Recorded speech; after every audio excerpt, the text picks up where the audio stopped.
जो विधायक और सांसद आप चुन के भेजो, कम से कम ऐसे चुन के भेजना कि हरियाणा के गरीब पे, मजदूर पे अगर चोट पड़े तो उनकी दर्द की गवाही देने के लिए दिल्ली के अंदर और चंडीगढ़ के अंदर खड़े हो जाएं। 75 पार का नारा था, टीवी 85 पार दिखा रहा था, मगर लोगों ने उस 85 पार और 75 पार के नारे की हवा निकाली थी कि नहीं निकाली थी? मैं आपसे पूछना चाहता हूं। जो भाजपा के प्रदेश अध्यक्ष थे सुभाष बराला जी को हराने का लोगों ने काम किया था कि नहीं किया था? मैं आपसे सवाल पूछना चाहता हूं। समझौता 5,000 की पेंशन का नहीं था, हरियाणा को लूटने की छूट का समझौता था, हरियाणा में भ्रष्टाचार का लाइसेंस का समझौता था। शराब के महकमे में कौन लूटेगा, माइनिंग के महकमे में कौन लूटेगा, रजिस्ट्री के, तहसील के महकमे में कौन लूटेगा? बाकी ज्यादा लंबी लिस्ट तो मैं क्या बताऊं, दादा गौतम बता देंगे, सारी लिस्ट ले रहे हैं कौन कितना छीन रहा है। और रही कहीं कसर कुछ रह गई तो रोहतक के हमारे सांसद अरविंद शर्मा बता देंगे रही कहीं कसर रह गई। मई के 29 तारीख को रिकॉर्ड गर्मी में आपने एक अग्नि परीक्षा दी, चक्रव्यूह की तरह आपको घेरा गया। जब विपक्ष आपके समक्ष प्रोग्राम फतेहाबाद में रखने का फैसला हुआ, उससे अगले दिन 2-2 सरकारी रैली आपके, एक आपके दक्षिण में, एक आपके उत्तर में, एक बीजेपी की, जेजेपी की। लेकिन जब आपने हुंकार भरी तो एक को तो कैंसिल करनी पड़ी और दोनों को एक होना पड़ा। दोनों ने मिलकर रैली करी आज ओडा में, सिरसा में। वहां के भी नजारे आ रहे हैं, प्रेस वालों पे दबाव है, सरकार बहुत इश्तिहार देती है, उनको वहां का लाइव टेलीकास्ट करना पड़ रहा है। ज्यादा पिछले 1 घंटे से मैं देख रहा था, 1 घंटे में 59 मिनट लाइव टेलीकास्ट सिरसा का दिखाया, मगर मैं आपको बधाई देता हूं जो 1 मिनट यहां का नजारा चला, सिरसा की बाजपा जज्बा की रैली साफ हो गई और आज का संदेश गया। आज दोनों सरकारी रैली, दोनों सरकारी पार्टी एक तरफ और जनता की रैली उन पे भारी, जनता की आवाज उन पे भारी, विपक्ष उन पे भारी। कारण है इसका कारण है क्योंकि लोगों ने तराजू पे रख के तोल के फैसला किया है। लोगों ने देख लिया 8 साल इनकी सरकार, इन्होंने हरियाणा को किस तरह से पटरी से उतारने का काम किया। इन्होंने जो हरियाणा 2014 से पहले विकास दर में, प्रति व्यक्ति आय, प्रति व्यक्ति निवेश में, कृषि उत्पादकता में, खेल खिलाड़ियों के मान सम्मान में नंबर 1 था, आज वो हरियाणा बेरोजगारी में नंबर 1 बनाने का काम इन्होंने किया। जो हरियाणा चौधरी भूपेंद्र सिंह हुड्डा जी के समय, कांग्रेस पार्टी की सरकार के समय शिक्षा का हब था, खेल का हब था, 750 खिलाड़ियों को सीधा लगाया गया था, 27 यूनिवर्सिटीज स्थापित की गई थी, जिसमें से 12 सरकारी यूनिवर्सिटियों, 1 लाख से ज्यादा भर्ती केवल शिक्षा महकमे के अंदर, जेबीटी से लेकर। और इन यूनिवर्सिटियों में जो सारी यूनिवर्सिटी बनी, चाहे लाला लाजपत राय यूनिवर्सिटी हो, चाहे चौधरी छोटू राम यूनिवर्सिटी हो, चाहे चौधरी बंसीलाल यूनिवर्सिटी हो, चौधरी रणबीर सिंह यूनिवर्सिटी हो, बाबा Saheb Bhimrao Ambedkar national law university, चाहे फरीदाबाद में हो, इनके अंदर प्रोफेसर से लेकर शिक्षकों 1 लाख से ज्यादा शिक्षा महकमे में भर्ती करी थी। शिक्षा का हब, खेल का हब। आज वो हरियाणा शिक्षा और खेल का हब नहीं, आज वो हरियाणा नशे का, चिट्टे का, शराब का हब बनता जा रहा है कि नहीं? जब मैं आपसे सवाल पूछना चाहता हूं। आज दस्तखत दे दिए जो रिकॉर्ड तोड़ बेरोजगारी हरियाणा में आई है, उस बेरोजगारी के साथ साथ अपराध में आज हरियाणा का नाम देश में आ गया है। और सबसे ज्यादा नशे का, जिस नशे से हम बचे हुए थे, एक तरफ पंजाब में एक पीढ़ी खराब हो गई नशे में, एक तरफ दिल्ली के अंदर, लेकिन हरियाणा बचा हुआ था। लेकिन उस नशे ने दस्तखत दे दिए, आज इस इलाके में दे दिए, हरियाणा के अंदर दे दिए। आज लोगों ने तराजू पे रख के तोल के फैसला किया। आज यही कारण है।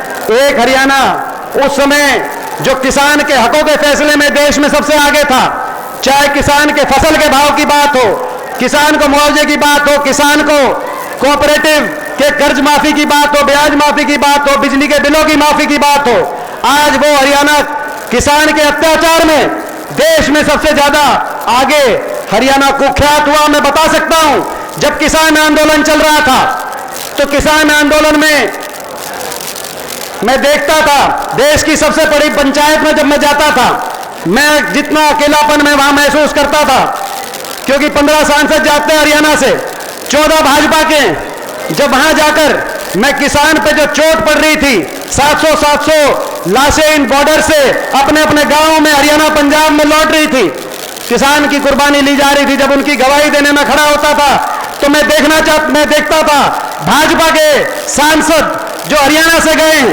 और भाजपा के देश के सांसद मंत्री मजाक उड़ाते थे, खिल्ली उड़ाते थे, ताने कसते थे।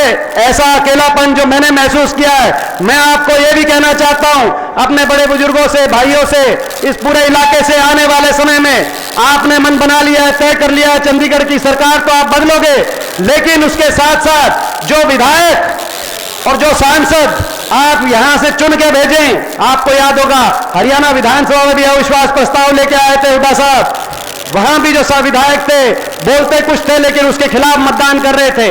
जो विधायक और सांसद आप चुन के भेजो, कम से कम ऐसे चुन के भेजना कि हरियाणा के गरीब पे, मजदूर पे अगर चोट पड़े तो उनकी दर्द की गवाही देने के लिए दिल्ली के अंदर और चंडीगढ़ के अंदर खड़े हो जाएं। ऐसे लोगों को आप चुन के जरूर भेजना।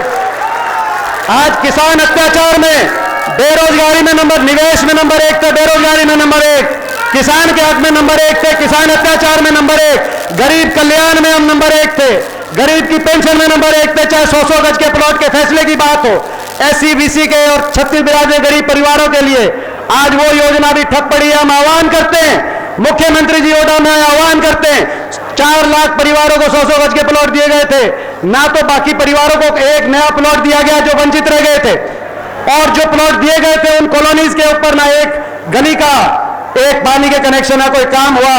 मुख्यमंत्री जी करना है तो उस योजना को आप लागू दोबारा करके जाओ, चाहे 100 गज के प्लॉट की योजना की बात हो, चाहे मकान की योजना की बात हो, मकान की किस्त की बात हो, किस्त भी यूं की यूं पड़ी है, मुख्यमंत्री मुफ्त इलाज योजना की बात हो, स्कूल के अंदर वजीफे की बात हो, गरीब परिवार के बच्चों के लिए 1ली से 12वीं क्लास तक सबसे पहले और सबसे ज्यादा वजीफा छुट्टी के रूप में हरियाणा का था।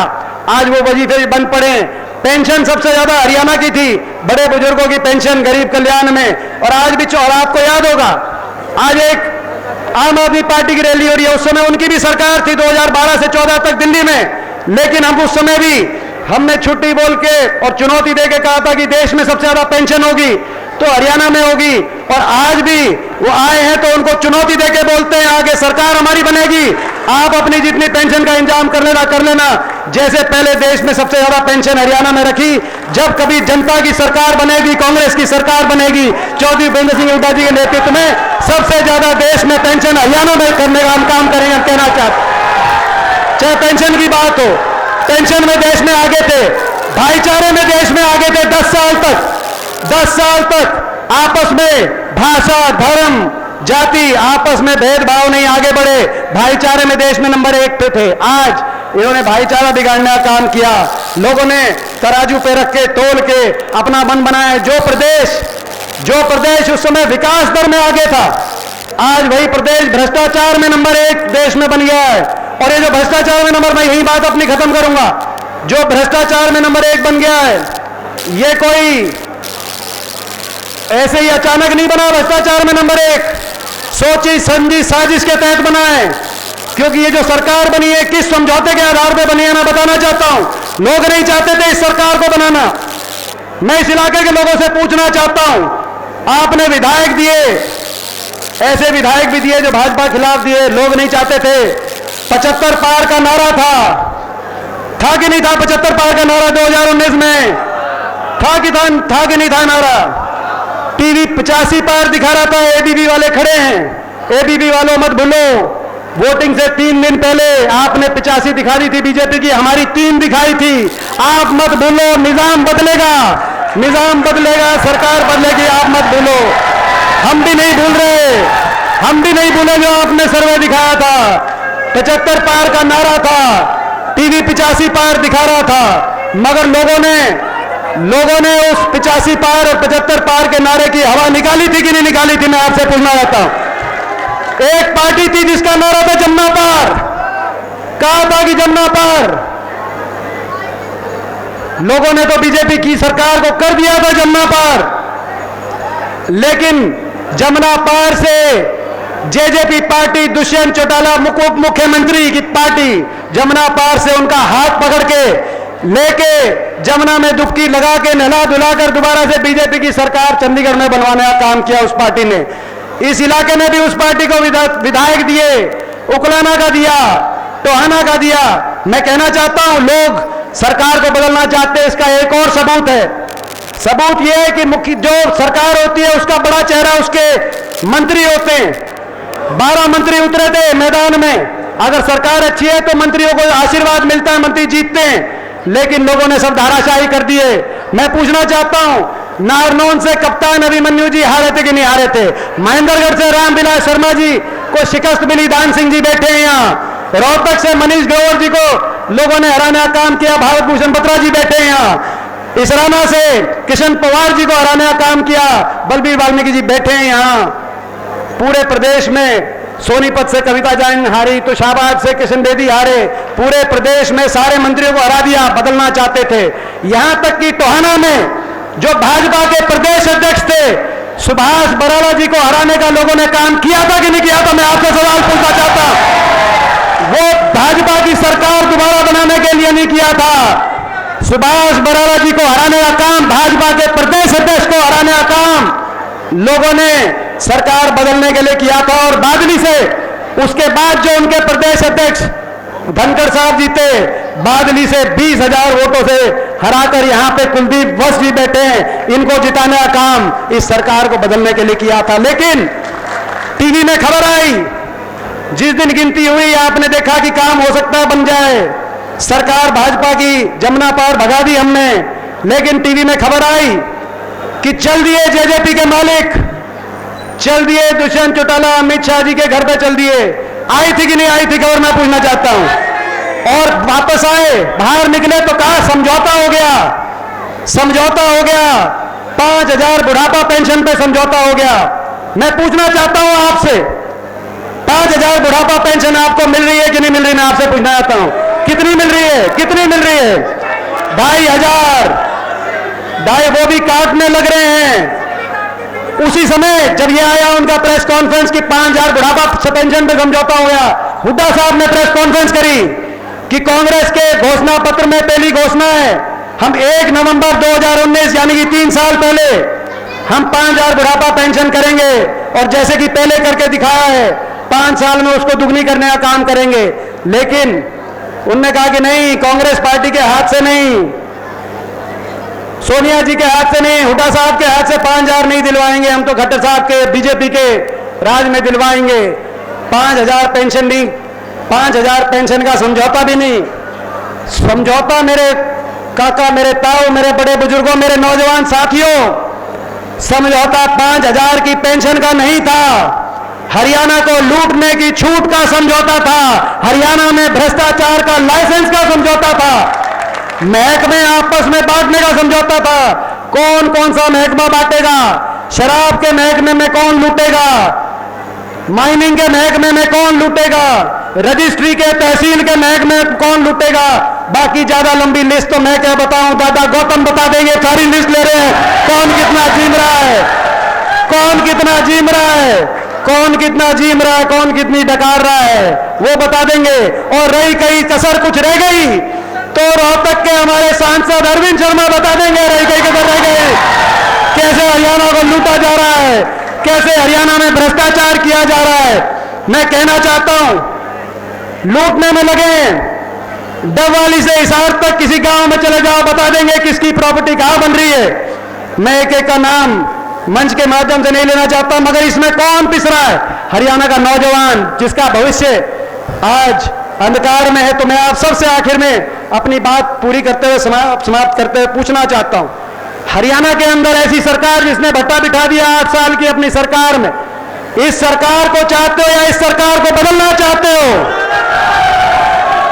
तो सरकार को बदलने के लिए जैसे किसान आंदोलन में आपने संघर्ष किया और संघर्ष की जीत हुई, संघर्ष करना पड़ेगा 1.5-2 साल का समय, कंधे से कंधा मिलाकर इस संघर्ष में आपका साथ, आपका सहयोग, आपका आशीर्वाद मिलेगा तो हम जीतेंगे।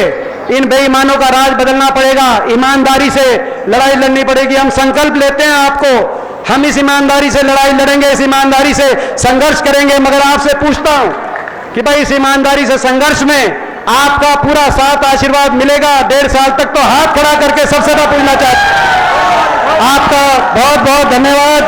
और भाई बहुत बहुत धन्यवाद। मैं एक जगह गया था, मैं उलाना देना चाहता हूं आखिर में, बहुत बड़ा उलाना मैं उलाना देना चाहता हूं। मैं जितने हमारे संचालक हैं उनको थोड़ा सा दे दूं क्या उलाना? भाई अग्नि परीक्षा कम से कम 5 गुना आदमी बाहर, मैं जब आया था 5 गुना आदमी बाहर है कि नहीं है, मैं आपसे पूछना चाहता हूं। एक बार आखिरी जो आदमी खड़े हैं, एक बार बताओ भाई पीछे देख के चारों तो आदमी है कि नहीं है बार? अगली बार खुले में। तो भाई ये अगली बार खुले में, चाहे खुले में करो चाहे तंबू, कोई बात नहीं, गर्मी का टाइम है, तंबू लगा लेना भाई, मगर तंबू थोड़ा सा बड़ा लगा दिया अगली बार। तो इन्हीं शब्दों के साथ आप सबका बहुत बहुत धन्यवाद। जय हिंद।